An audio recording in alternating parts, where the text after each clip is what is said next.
Hello, everybody. This is Ken Miller, and I'm with my friend Wendy Batts, and here we are for another edition of Fit.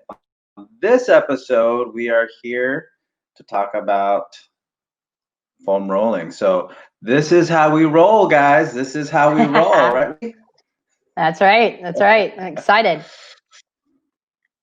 Yeah, and one of the reasons why you're excited, as I'm hoping that you're as excited about this as I am, is the fact that when we talk about foam rolling, and there's a lot about foam rolling to be excited about, especially when it comes to moving better and performing better, is the fact that there is so many applications for this technique.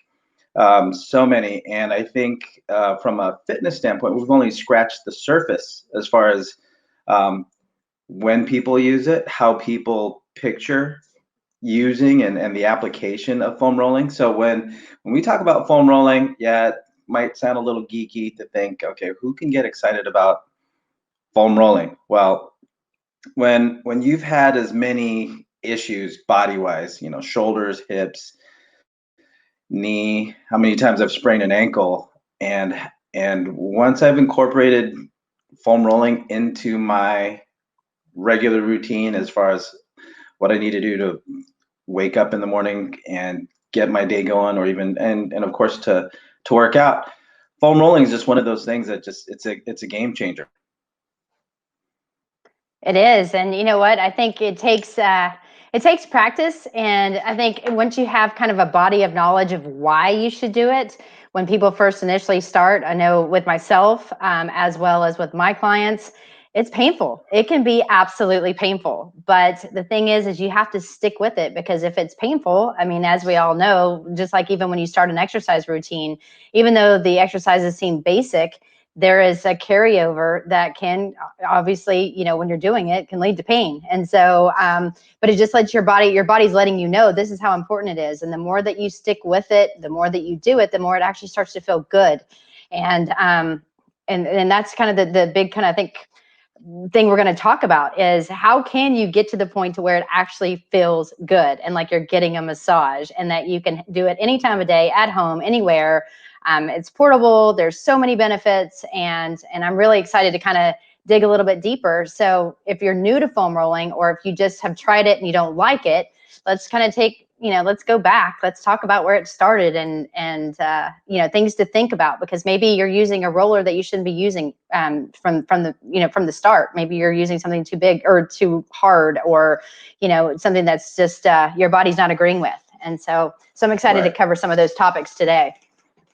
So you mentioned the history of foam rolling, and I think just to put it in context, now that we're able to get into facilities and actually work out, one of those things when I'd go into a gym, you go into the stretch area, right, and you'll see the mats laid out, and then you'll see maybe some rollers sitting on the wall or just sitting on the floor, but a lot of people just tend to walk by that. Right? Or you'll have those that just can't get off of it, right? They're on it all the time. And then you have those that don't use it. So if you can kind of take us back, wow, 15, 20 years now, as far as your experience with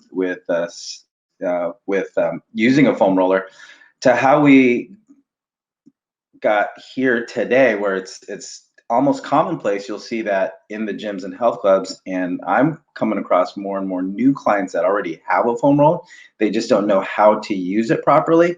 So Wendy, since you've had early exposure to using foam rollers as part of a fitness and a strength conditioning routine, why don't you tell us about how the foam roller got implemented into the fitness industry? Absolutely. Well, my experience started actually before, NASM even implemented the OPT model. I was very fortunate, and my mentor was Dr. Mike Clark, and he was doing a ton of different research on the methodology of what the NASM OPT model is today. But at the time, he was bringing in all these different concepts and trying it out with our athletes and trying it out with some of our patients that were coming in for rehab. And so I will never forget the day he walks in and he's holding a 3-foot foam roller. And of course, for me, I'm like, why is he bringing in like a science project? Like back in the day when you used to make the globes and everything like that for school, and talk about this is Earth and this is Mars, and they were made of foam. I was like, why is he bringing in this roller? And so that's kind of when I actually was introduced. It was around the 1999, 2000. So of course it was a very long time ago, and it was something that you just never really saw in fitness. And so, I credit Mike bringing the foam rollers really into the fitness world, because it's been in physical therapy for a long time, and how therapists use it for, they used it for many different reasons. And so it's not like foam rolling was this brand new concept. However, it was very brand new in fitness. And so, he kind of showed us how to use it. And I remember the very first time I used it, I'm like, man, this thing, it's painful. And he's like, you know what, when you find a tender area, just sit down and marinate on it and don't move.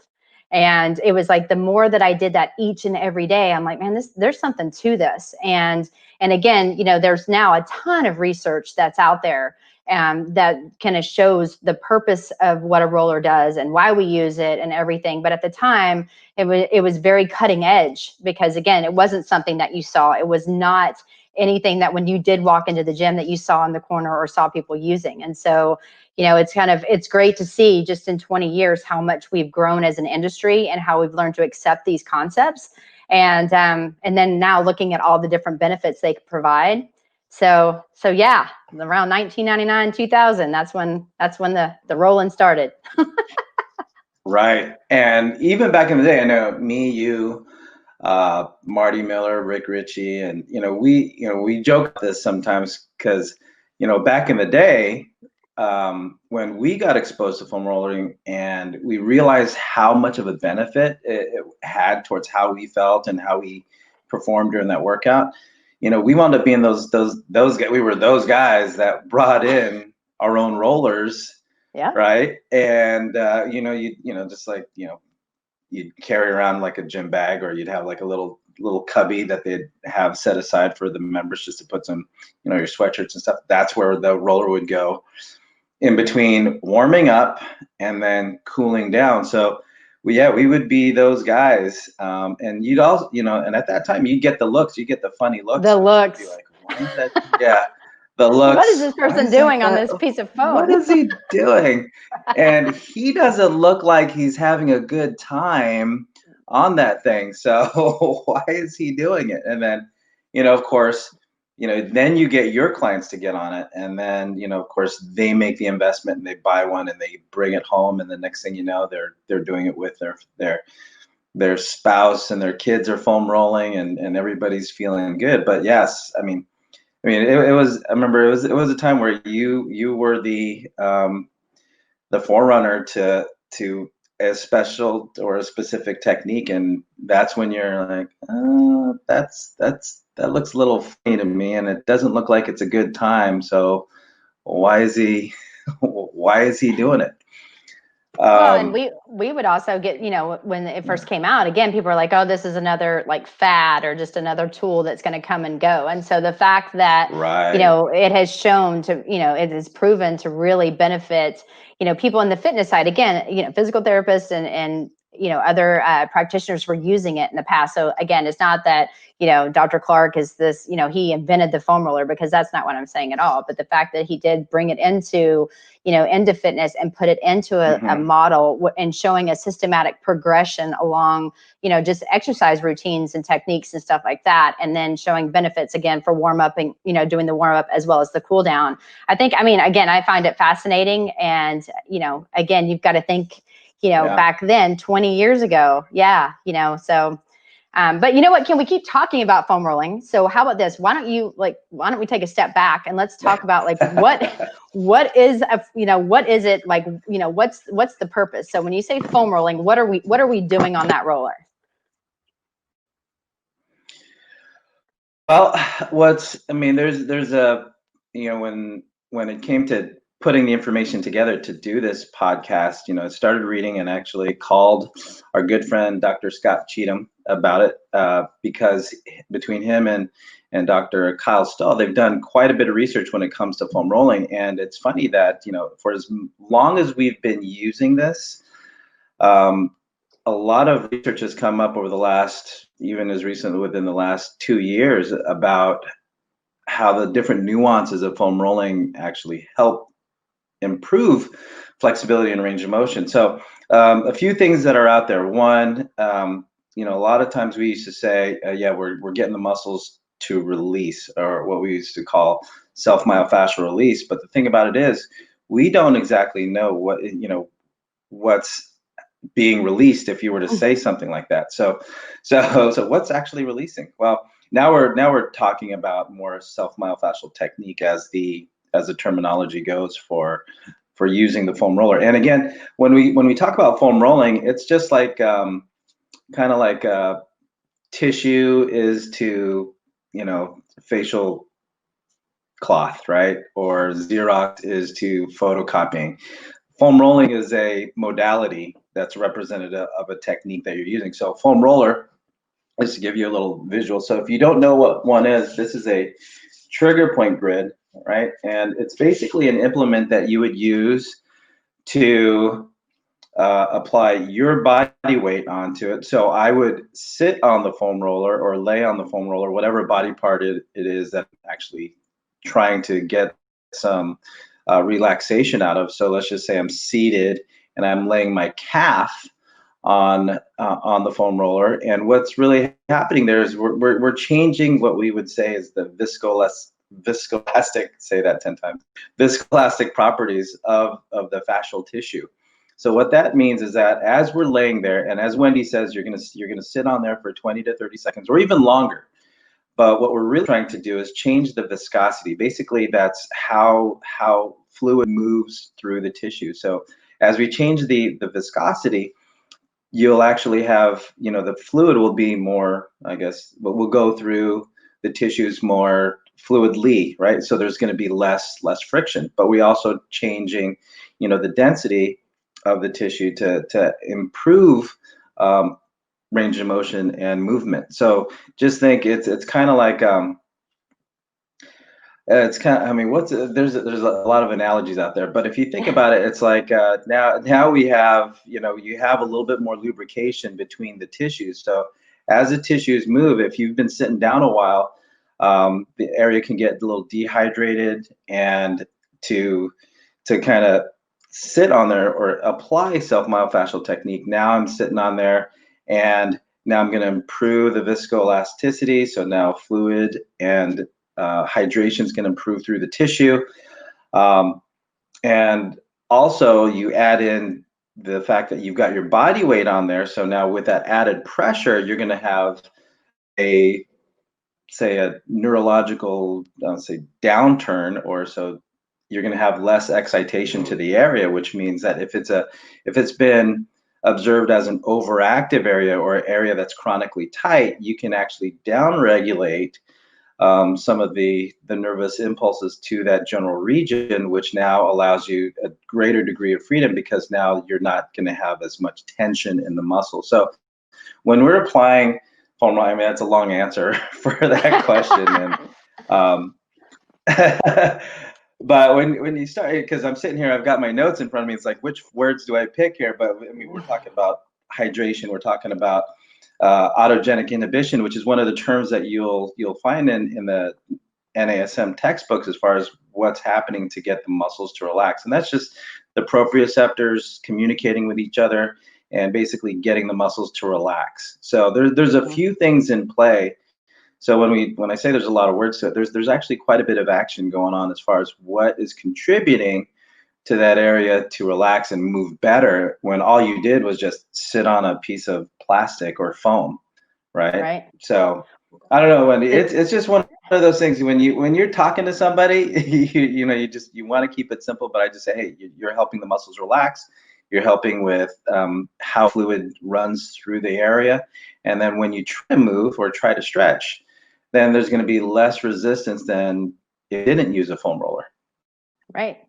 And I mean, I think too, all that you said was, pretty spot on. I mean, it does seem like it's all complicated, but the body is this crazy machine that protects it, protects itself. And so again, the reason why we need something like this is because think about, when you're sitting at work all day, or you're driving in a car all day, or, you're sitting in front of a computer working. I mean, just all of these compensations can occur, and your body thinks that that's like the new norm, and that's like what's normal. So when you foam roll, that direct pressure itself can help induce, basically for the lack of it, like a stretch tolerance, where you're going to get greater. It's going to induce a stretch tolerance, so it's going to, kind of increase the the length back into the tissue as well. So, it's kind of telling the brain or whatever, like, hey, we need this stretch. So, so it's really kind of retraining the central nervous system, kind of the short and skinny of it. But again, if you start out using it, I tell everyone, if you've never tried it, you really should try it, because the benefits that you can get are amazing. And I know, I've touched on it and you've touched on it, but, the thing is, when the most important thing is if you can identify what is overactive. And the best way to identify that is, do different types of assessments. And whether you're working with a trainer or you want to try to look in the mirror and see how you move, if you can identify those muscles that are causing those compensations, that means those muscles are overactive and they're not in the proper length that they were intended to be in. And so they're, quote, tight to the general public. That's what, most people say, oh, this is tight. Well, yeah, I mean, it's overactive, meaning it's in a shortened position. And so the foam roll really does help increase, that stretch in there. So when you then apply the static stretching, you're going to have a better outcome before you start to activate the other areas that allowed it. So, one of the common things that I see, though, it kills me, like when people are foam rolling and they're new to it, they think of it in their mind like a rolling pin. So you've got this big pile of dough, and we're telling them, like, let's break up those knots, which again, those adhesions knots, I mean, there's a lot more to it than just that. But that's kind of what we hear, out there, like, oh, you're breaking up knots and adhesions, which, we know is a little bit different. However, because they visually think that in their mind, they're going to think, oh, it's like a rolling pin.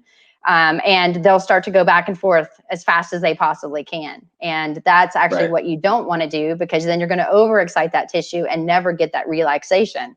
And, so if you do decide you're going to foam roll, and if you're going to try it again because you've tried it and you're going to give it another shot after watching this is how we roll episode, then just find it. If it's tender, sit and marinate on it for 20 to 30 seconds, or until that pain feels like it's reduced. I mean, again, to your point, it could take 2 minutes, but the thing is I tell everyone, if you've got time to watch television, you've got time to roll. So, while you're watching TV, or if you have any downtime, just grab the roller and do it. So. Yeah. And that was, it's funny you say that, because I was watching, what was I watching on Netflix? Social Dilemma. Yes. And it's one of those things where, you put the kids to bed and then you're like, okay, I have time to watch a documentary. But I tell you what, watching that show, and then there's Mandalorian, of course, but those are cheap opportunities that you have to kind of just sit there, whether you're going to, get your glutes, get your hamstrings, get your calves, quads, lats. I mean, you're going to sit there anyway. You might as well be sitting on something, and whether or not you stretch afterwards, whether or not you take advantage of that relaxed state and get some length out of the area that you just foam rolled. That's it's great if you do it, but you know what? Anytime you can seize an opportunity to take stress out of the body, especially in these times, and not just emotionally and mentally, but also from the physical act of sitting down and behind the computer. So if you're distance learning like my kids are, they're doing more sitting now than they've ever done in their lives. And hopefully it's one of those things that kind of breaks up sooner than later. But if you can watch TV, watch a movie, and that's the thing, I can put on a 2-hour movie and get a whole series of a total body foam rolling session in. And I don't need to watch the clock, because I go off of the feel. So to your point, Wendy, sit on there until the tension goes away. But if you're not a clock watcher and you're just, you're kind of diving into the movie, I can just get onto a spot, and hopefully that spot on a pain scale of 1 to 10, 10 being absolutely painful, I want to get somewhere that's about a 6 or a 7, something that's tender enough, but still tolerable enough for me to sit on there. And as you say, you want to marinate for a little while until that 6 or a 7 calms down to about a 3 or a 4. And then that's when you know it's time for you to move on to another spot in that area or go to a different body part.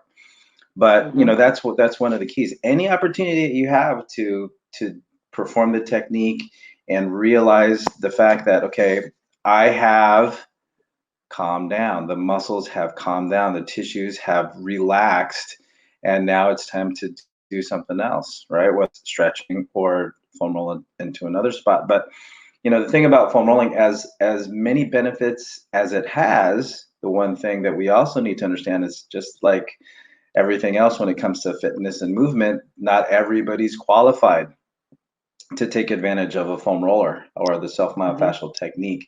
Just because it is body weight, you are applying tension into the body, but not every situation allows for safe foam rolling. So Yeah, I mean, yeah. I was going to say, to that point, that's a great time to really talk about contraindications. And so, I mean, obviously, if you're not sure, and you've got anything, and we're just going to rattle off, because I mean, there are some things to think about. So we're just going to give you some kind of like an overall, like, things that if we say something that you want to get cleared with your medical professional. But it's like, how does your body respond when you get a deep tissue massage? Because again, you're giving a deep tissue massage to yourself. But after you buy the roller, every time you do that, you're doing it for free, So I always say that. And again, as me as a licensed massage therapist, I'm taken away from, business at times or whatever. But I tell people, I'm like, you know what, my job is to help you. And if you could roll every day and do, quote, your homework, then you're going to end up, having so many more benefits long term. You're going to feel better. You're going to move better, and you're going to have better flexibility, better range of motion. And I mean, and that's basically what this inhibition will help elicit, is greater range of motion throughout the joint. And so, if you've got hypertension, if you're on blood thinners, if you, you just had surgery, obviously you don't want to, get into that surgical area at all. Osteopenia, definitely osteoporosis. Cancer patients, if you're coming out of, chemo, you've got to think your immune system's already pretty low. So, when you start to break up some of that stuff, your body might not feel that great afterwards. And pregnancy. And so that, pregnancy is a big one. I obviously have been pregnant, and there were so many benefits of using the roller when I was pregnant, because I had so much pain in my lower back. And so if I would roll my piriformis, I felt like so much relief.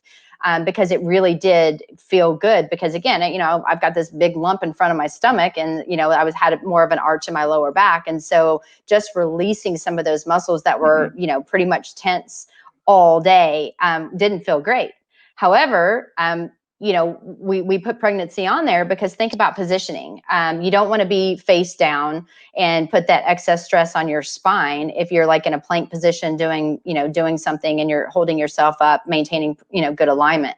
So obviously being face down after a certain amount of weeks is kind of frowned upon anyway, just because of, reasons obviously for the baby as well as yourself. And again, the amount of weight. But, and again, there's people that say about the medial calf, there's some people that say that swear by their, obviously a trigger point in your medial calf can induce labor. I don't personally know if that's true, but I'll tell you this, at 49 or 39 weeks, I was rolling my medial calf as much as I could because I was ready, and nothing happened. So again, there may be truth to it, but we obviously would tell you to avoid that, because again, if it could trigger something, obviously you don't want that, especially, if you're still baking early in the early days, so, and I'm sure I'm missing a few. Are there any other ones, like just top of mind you can think of? You hit the big ones, especially with, basically neuropathy, they can't feel tension, they can't feel pain. They don't, that pain scale of 1 to 10, they don't know what that is, right? So it could be, they could be applying a lot more pressure than what's actually happening. Circulatory issues, diabetes, things like that. But if Varicose there's any veins. doubt, varicose veins, raised varicose veins especially. But again, if there's any doubt, this is something that you do want to refer out to your allied medical professional. So just go see your doctor and see if they have any questions about that.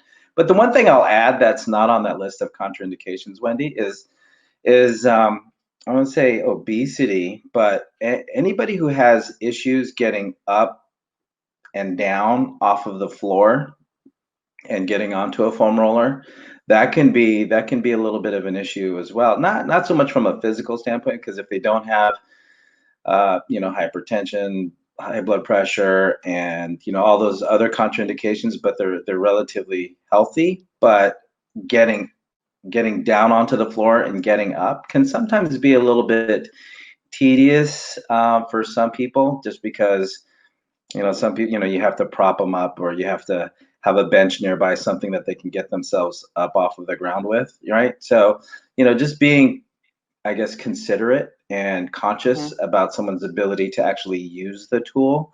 Maybe not a contraindication, but something, as if you're a fitness professional trying to guide somebody to use a foam roller, that's something just to be aware of. But also, if you're just an avid exerciser and want to use this technique, the one workaround is just put the roller on a table or on a bench and see what you can do from that vantage point. Because if getting on the floor, which is typically where you're going to use a roller or a ball or whatever the implement is, that's just something to keep in mind when it comes to when should a person maybe look at other options. Because the one thing we can't forget, Wendy, is that self-myofascial technique is a complement to what we would do to help improve the length of a muscle. So by doing a static stretch, you can still get length out of a muscle. So you don't have to foam roll to stretch better, whereas just doing a static stretch will help you get more flexibility. So, and that's come up in discussions with personal trainers, where some of them are conditioned to the fact that I have to foam roll before I stretch. Well, if you static stretch, you're gonna get the same result. Maybe not as high or as good a result, but you're still going to get the result. So I think just being conscious of someone's ability to use the tool. So getting up, getting down, whether someone's obese or maybe they're elderly, which, to your point, with osteoporosis, osteopenia, sometimes that would supersede anything that would make them not qualify already. But again, an elderly person's ability to get down onto the ground and then stand up, that might be an issue.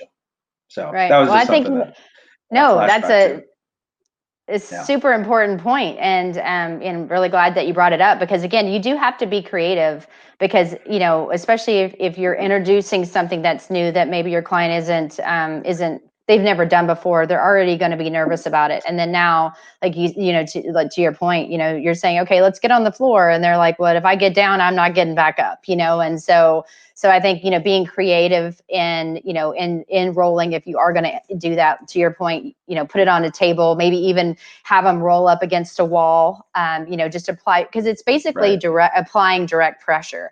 And I know this podcast, we're talking mainly about foam rollers. I mean, there are other tools out there that you could use if approved, again, by by their doctor, that they're safe to use, and they can do whatever they want with no complications. Then that's when trainers do need to become creative, and there are benefits. But to your point, even when you think about it, as a trainer myself, I have clients that come in that have multiple compensations in their assessment. And so when you look at the laundry list of muscles that are overactive, if I told my client to come in and foam roll every one of those before the session, we would do nothing. That's why we tell people at home, do your homework, do as much rolling as you can on your own, because the benefit when they come back to see you the next time is going to be greater. And just because it will, over time, start to feel good, and again, you're going to start decreasing those compensations by gaining that length that you're looking for. But great point. One thing I think obviously is a big one about our podcast is, why don't we talk about the rollers themselves? because again, Yeah. you see Right. on the market, you see so many different colors of rollers and lengths of rollers and densities, and like, you're like, oh my goodness, I don't even know where to start. So, if we just start talking truly about just, let's start with one of them. Let's talk about the stiffness of one. Okay, so obviously Right. you see some that are white, some are blue, some are black, some have PVC pipes, some have little nodules all over Right. them, some of them vibrate, and Yeah. so I mean, I don't know if you want to kind of lead us into, what's the difference between a white one and a black one? Yeah. So when it comes to the rollers, and this is one of the interesting things about it, is that there's going to be something for everybody, right? There's those that have a high pain threshold. They're the ones that can use a PVC pipe, right? They don't need any cushion. They just, all right, just let's go right to it. And then you have those that are like, the second they put a little, an ounce of weight on there, they're like, oh my God, this is the worst thing ever. So one of the things that, in looking at this and looking at self-myofascial techniques and using foam rollers, is that different densities still, whether you're using, like you mentioned, the white one's usually just a foam.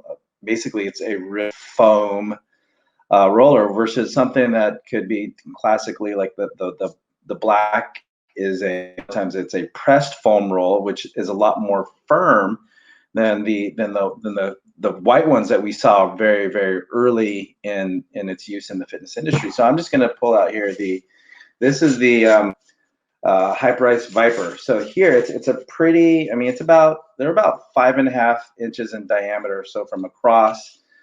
And it does have a little texture, and we'll talk texture in a little bit, but this is a pretty firm. This is not giving. There's no give to this one. And I showed you guys the trigger point grid earlier, but here's the thing. It has a PVC in there, which is awesome because it's, when I travel, I'll take this as a foam roller, and I like this one because I can shove socks and shirts and underwear in here, but just a little, it doesn't. So if I take this, and I love this is what's in my facility, it's taking up this much space. So from a practical standpoint, I'll say that I love this one because I can actually, it doesn't take up that much space because I can put stuff in here. But just a little traveling tip, if you're going through TSA, if you have to fly, the one thing I recommend is do not put like your phone chargers and anything with a cable, because when it goes through that X-ray, all they see is a cylinder with wires hanging out. So Good point. Well, how about this? Last time I traveled with the Viper, they pulled it out because they didn't know what it was. So do you know how embarrassing it is for me to tell them that it is a foam roller that vibrates, and they have no idea what that means? And it's this, cylinder that is, it's very big. And I'm like, so I'm like, it helps, relax me. And I'm like, none of this is going to sound good, so I'm just going to shut up. However, you use it to before you work out. And they're like, oh, okay. Right. And that's, it's, and there's, you can't go, there's nothing you could say that's right. Nothing you can do. Yeah. But okay, back to the point here with this, it's just the fact that it gives, right? So you have a little bit of give on there, so it will accommodate you. But the other thing, and we did talk about, I mentioned texture a little bit. One of those research articles that Dr. Scott Cheatham and Dr. Kyle Stull did showed that when you have texture, so the beautiful thing about this is that you'll see the grooves in there, right? And you'll see the grooves, and what that will do is actually allow a little bit of density change and accommodate a little bit more fluid, actually a little bit more flow, I guess, through the tissue.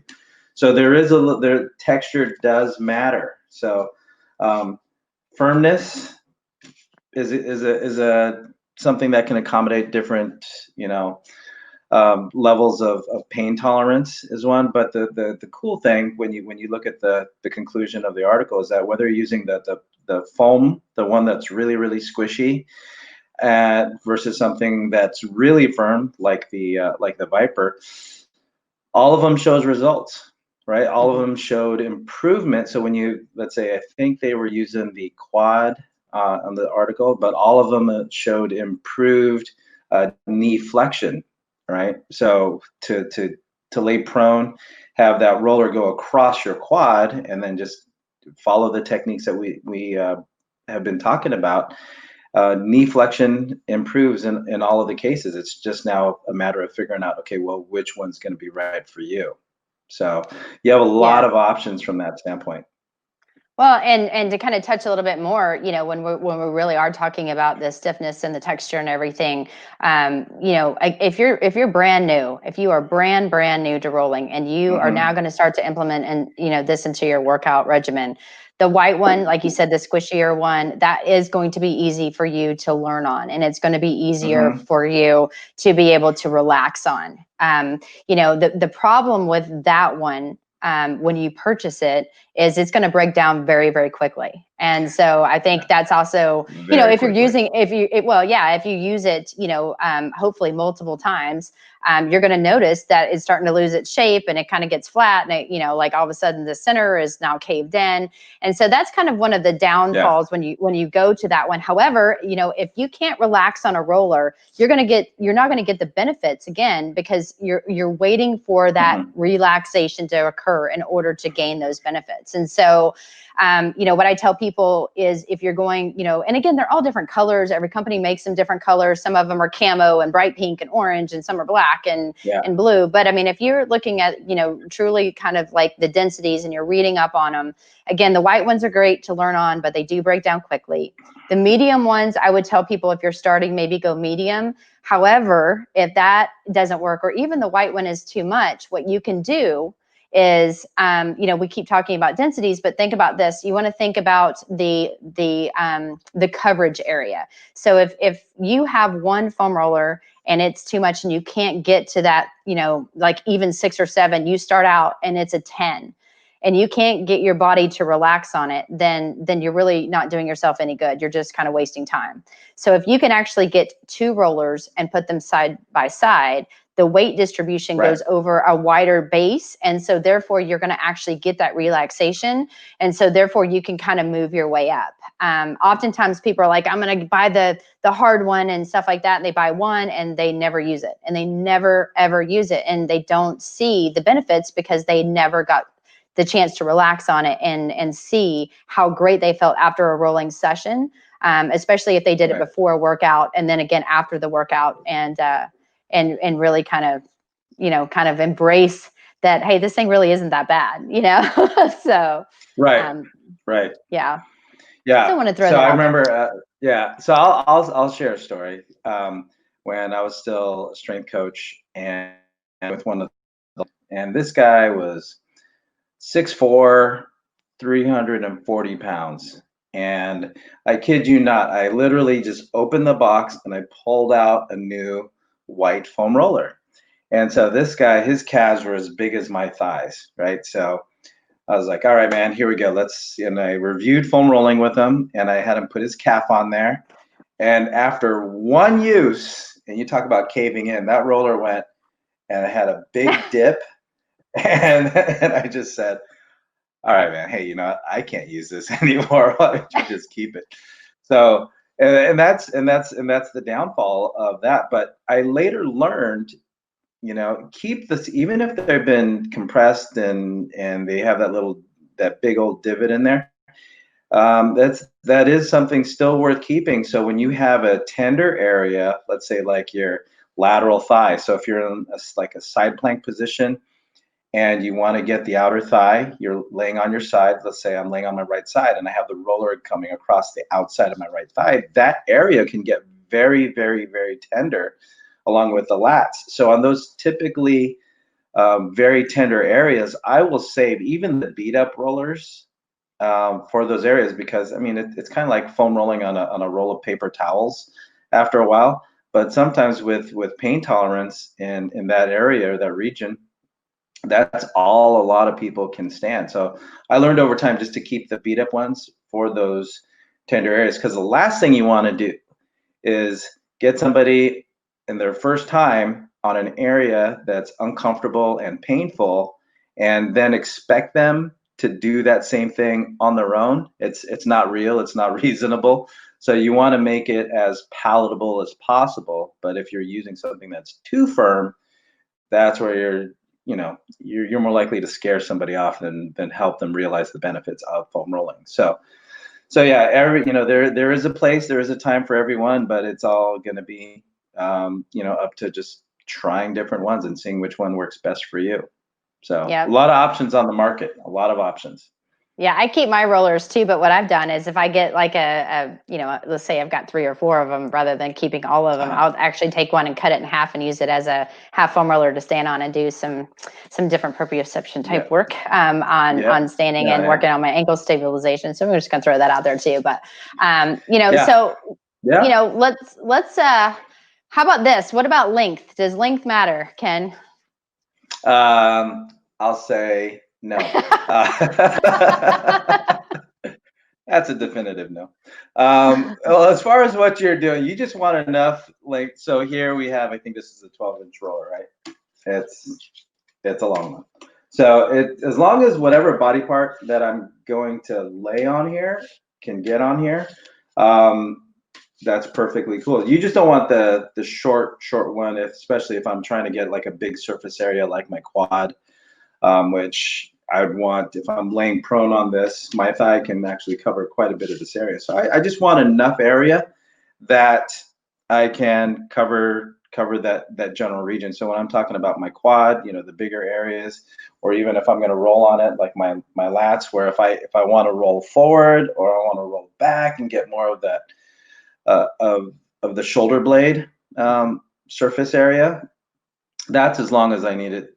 As long as I need it to be. Now you have those, like Wendy mentioned earlier, you have the 3-footers, right? And that's good for doing other exercises. Like I can lay on there with, it directly from going from my head to my tailbone. And I can do some, different, physical therapy, rehabilitative type of exercises, but it's not really there for the technique of foam rolling. So you just need enough to cover whatever area that you're gonna be going over at that point in time.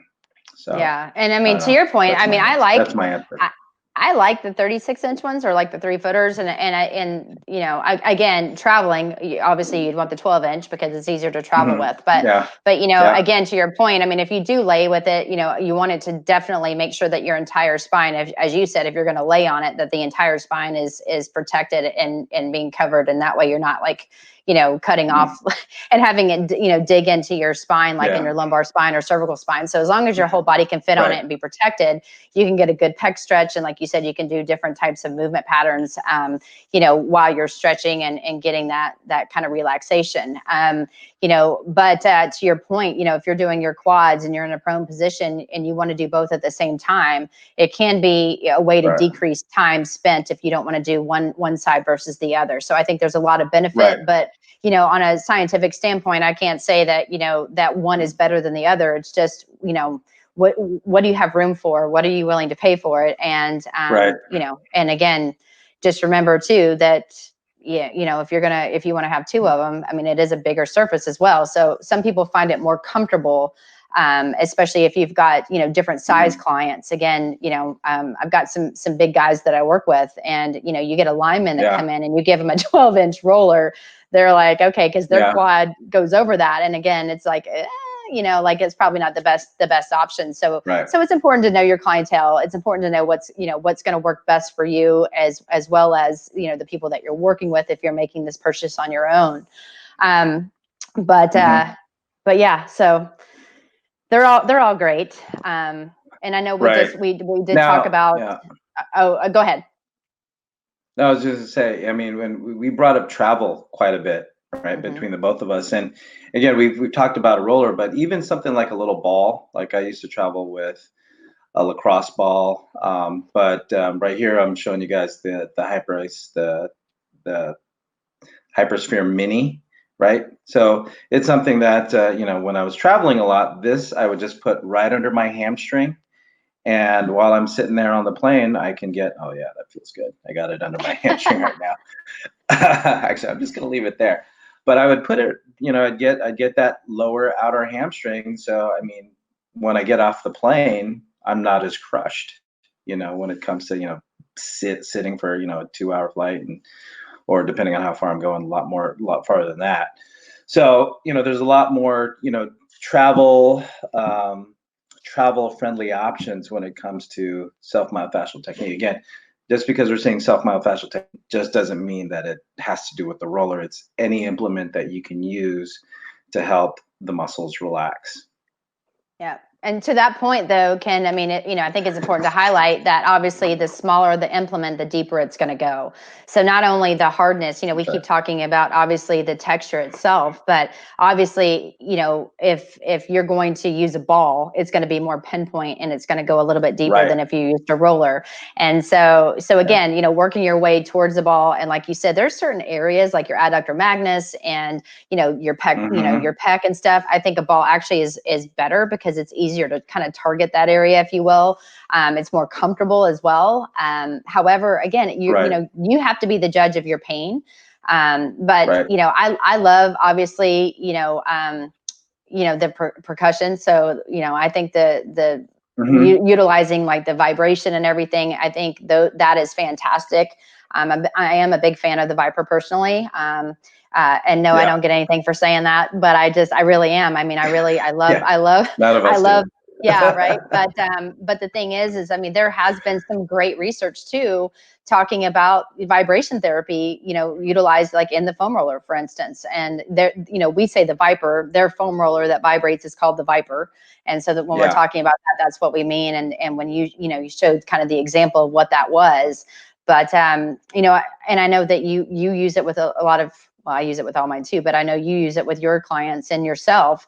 But you want to talk about the benefits of the vibration itself and what you found? I mean, just from reading some more of the literature, just to kind of sum it up, is that once you start adding vibration in there, again, the aspect of changing the viscosity and how much friction winds up happening or decreasing friction within the tissue, but also the fact that it does affect interpretation of pain. So the pain receptors can actually be downregulated to where if you get somebody to get on there, they feel the tenderness, but if you're affecting how much perceived pain there is, and their perception of pain is decreased, well, they're more likely to stay on there longer, right? Mm-hmm. So somebody on a vibrating piece of equipment versus one that doesn't vibrate, well, if I don't feel as much tenderness here, I'm more likely to stay on here longer. Plus the fact that when we talk about its effects as far as relaxing the muscles, there's been identified greater increase of range of motion with vibration versus without vibration. So that's a long way from 1999 and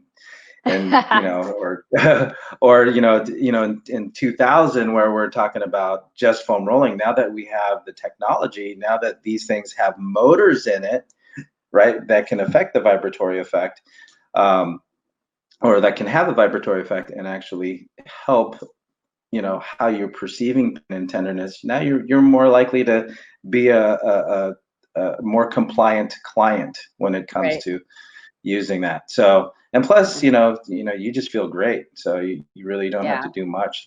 Just let the vibration happen, and you're going to relax.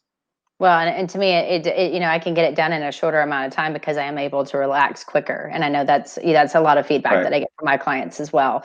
And and of course, I mean, we could talk on and on about all these different foam rollers and how amazing they are and everything. But for all you guys listening and watching out there too, I mean, if you haven't tried it or you haven't really given it a chance, there's a ton of different techniques out there. There's the holding and marinating, as I say. There's the pin and stretch that can also get a greater length into that tissue, which will increase again range of motion. There's all the different rollers out there. There's the vibration component. I know we could probably talk hours on end, but we almost are. So I mean, I guess the big takeaway for me is really just if you haven't tried it, you need to try it and really give it a chance, you know, and there's some great videos out there, especially, you know, NASM's put, you know, how do you do the different body parts. Check out the videos so that way you know that you're in the right and correct form. Stay off the cervical spine, stay off of the lumbar spine itself or any actual bony processes. You know, I think that's important to note as well. And I don't know, Ken, if you had any last minute words. You know, it's just you have to be consistent, and there's a lot of opportunity to find time in your day to do it. So whether you're traveling with something, you know, that can fit into your backpack, or if you have a full-on roller, you know, that you keep next to your desk, or you know, it's in your gym bag.